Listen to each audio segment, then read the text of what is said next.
Alors pour développer l'application de Chalucé, on a travaillé en équipe avec à la fois le concours d'historiens et puis des personnes qui sont architectes et aussi une formation artistique et puis des ingénieurs en informatique.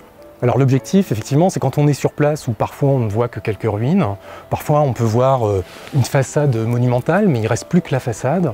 Donc à partir de l'endroit où on se trouve, on va essayer de donner des informations sur une époque pour imaginer comment ça pouvait être à cette époque-là. Alors il y a plusieurs façons de faire, il y a plusieurs types de médias qui sont proposés.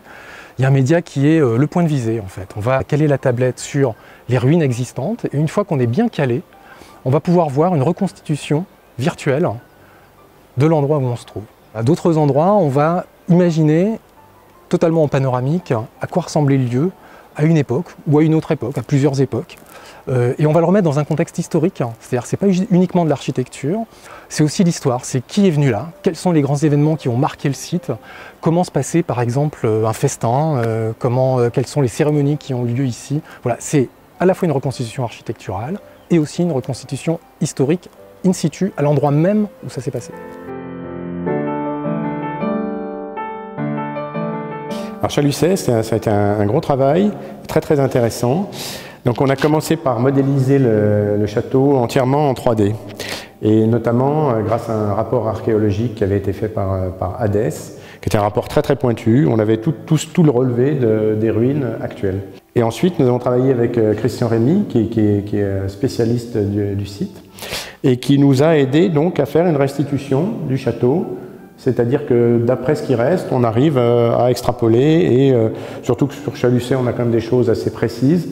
On arrive à voir où étaient les toitures qui ont été cassées depuis, où étaient les tours, jusqu'à quelle hauteur elles montaient. En gros, on a suffisamment de matériel pour pouvoir faire une restitution très précise comme celle-ci.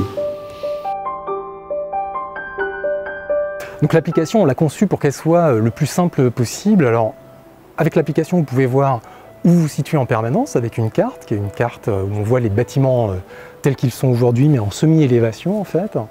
Donc grâce à la carte, on sait exactement où aller sur l'itinéraire, et puis l'itinéraire est jalonné, il est balisé par des petits panneaux avec un QR code. Avec l'application, vous scannez le QR code et vous avez tout de suite le contenu qui est lié à l'endroit où vous vous trouvez, exactement à l'endroit où vous vous trouvez. Il n'y a aucune erreur possible. Pour les gens qui ne sont pas équipés, il va y avoir des tablettes qui seront en prêt à la maison d'accueil du château de Chalucé.